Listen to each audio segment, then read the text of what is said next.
இயேசு கிறிஸ்துவின் நாமத்தில் அன்பின் வாழ்த்துக்கள். இந்த நாளில் ஆண்டவர் உங்களுக்கு தருகிற வார்த்தை மத்திய சுவிசேஷம் அதிகாரம் 6 அந்தரங்கத்தில் பார்க்கிற உன் பிதா வெளியரங்கமாய் உனக்கு பலன் அளிப்பார். பிரியமானவர்களே, இந்த கால வேளையில உங்களோடு கூட ஆண்டவர் இந்த வசனத்தின் மூலமாக பேச போகிறார். தேவ சமூகத்தில் அந்தரங்கத்துல ஜெபம் பண்ணிட்டு இருக்கீங்க. நீங்க ஜெபிக்கிற ஜெபம் யாருக்குமே தெரியாது.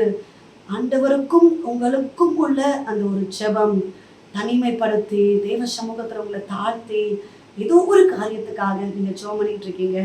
கர்த்தர் அந்த ஜெபத்துக்கு வெளியரங்கமான பலனை தரப்போகிறார். நீங்கள் ஜெபித்து கொண்டிருக்கிற காரியங்களுக்கு நிச்சயமாய் வெளியரங்கமான பலன், வெளியரங்கமான ஒரு ஆசீர்வாதத்தை ஏசப்பா தரப்போகிறார். பிரியமானவர்களே, இவான் ராபர்ட்ஸ் என்ற தேவ மனிதர் வேல்ஸ் தேசத்தின் எழுப்புதலுக்கு ஒரு பெரிய பங்கா இருந்தவர் தான் இந்த தேவ மனிதர். அவருடைய பிரேயர் லைஃப்பை பார்ப்போமானால் தன்னைத்தானே தனிமைப்படுத்தி அந்த அறை வீட்டுக்குள்ளாக பிரவேசிக்கிறவர். அவங்க அம்மா ஃபுட்டு போய் கொடுப்பாங்களா, எதுவுமே வேண்டான்னு சொல்லிடுவாராம். எனக்கு என்னுடைய தேசத்துல ஒரு மாற்றம் வேணும், என்னுடைய தேசத்துல ஒரு எழுப்புதலை நான் பார்க்க வேண்டும் என்று சொல்லி தன்னைத்தான் தனிமைப்படுத்தி அறை வீட்டுக்குள்ளாக கதவை பூட்டி அந்தரங்கத்தில் இருக்கிற பிதாவை நோக்கி ஒரு ஜெபம் பண்ணிக்கிட்டே இருந்தாராம். பிரியமானவர்களே, அந்த ஜெபம் வீணாய் போகவில்லை. அந்த ஜெபம் வெறுமையாய் திரும்பி வரல. வெளியரங்கமான பலன் கிடைத்தது. ஒரு நாள் அவன் ஜெபித்து கொண்டிருக்கும் போது இதோ தேவன் பதிலை தர ஆரம்பித்தார். வானம் திறக்கப்பட்டது. ஒரு எழுப்புதல் மழை ஊற்றப்பட்டது.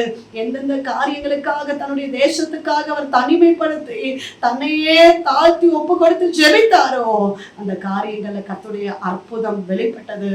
வேல்ஸ் தேசத்துல ஒரு பயங்கரமான ஒரு எழுப்புதல் உண்டாவதற்கு ஒரு எழுப்புதல் வீரராக தெய்வ மனிதரை கர்த்தர் உபயோகப்படுத்தினார்.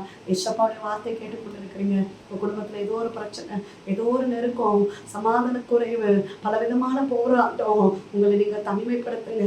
அறை வீட்டுக்குள்ளாக பிரவேசிங்க, கதவை பூட்டுங்க, அந்த ரங்கத்துல இருக்கிறவங்க பிதாவை நோக்கி ஜெபம் பண்ணுங்க. தன்னை ஜெபம், ஒரு பர்சனல் பிரேயர் உங்க வாழ்க்கையில உண்டாகட்டும். நீங்கள் ஜெபிக்கும் போது வெளியரங்கமான பலன், வெளியரங்கமான ஆசீர்வாதம், வெளியரங்கமான நன்மைகளை நீங்கள் காண்பீர்கள். ஜெபிப்போம். நீங்கள் நேசிக்கிறீங்க நல்ல தகப்பனே, இந்த காலவேளைக்காக நன்றி செலுத்துகிறோம். கர்த்தர் நல்ல வார்த்தைக்காக நன்றி அப்பா.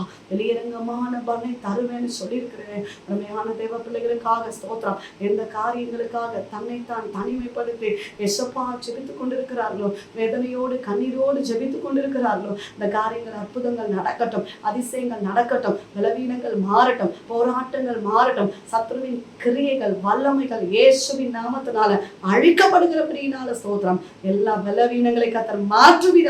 கடன் பாரங்கள் மாறட்டப்பா, பிரச்சனைகள் மாறட்டப்பா, வியாதிகள் மாறட்டப்பா, வறுமைகள் மாறட்டப்பா. சூழ்நிலைகளை அறிகிற ஆண்டவர் கர்த்தர் அற்புதத்தை செய்கிறபடியினால ஸ்தோத்திரப்பா. கர்ப்பத்தில் காத்திருக்கிற பிள்ளைகளை ஆசீர்வதிங்க, கற்பிணிகளை ஆசீர்வதிங்க, திருமணமாக வேண்டிய பிள்ளைகளை ஆசீர்வதிங்க, நல்ல வேலை வாய்ப்புக்காக காத்திருக்கிற பிள்ளைகளை ஆசீர்வதிங்கப்பா. எக்ஸாம்ஸ் எழுதி கொண்டிருக்கிற பிள்ளைகளை ஆசீர்வதிங்க. நல்ல மதிப்பெண்கள் எடுக்க கர்த்தர் உதவி செய்வீராக. ஒவ்வொரு குடும்பங்களை சமாதானம் உண்டாகட்டும். எசப்பா செய்கிற வியாபாரங்கள், தொழில்கள், என்னென்ன காரியங்களை செய்தாலும் சகல காரியங்களிலும் கர்த்தருடைய ஆசீர்வாதம் கடந்து வருகிறபடியினால ஸ்தோத்திரம். ஆசீர்வதிப்பீராக.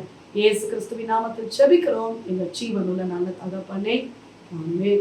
பிரியமானவர்களே, கர்த்தர் உங்களோடு பேசியிருக்கிறார். நிச்சயமாய் உங்கள் வாழ்க்கையில வெளியரங்கமான பலனை நீங்கள் காண்பீர்கள். உங்களுக்காக ஜெப விண்ணப்பங்களுக்காக நாங்கள் ஜெபிக்கிறோம். நீங்களும் எங்களுக்காக, ஊழியர்களுக்காக ஜெபித்துக் கொள்ளுங்கள். டிவோஷன் மூலமாய் உங்களோடு ஆண்டவர் பேசுகிறதை பகிர்ந்து கொள்ளுங்கள். இந்த வார்த்தை அநேகருக்கு பிரயோஜனமா இருக்கும் என்றால் அநேகருக்கு ஷேர் பண்ணுங்க. God bless you.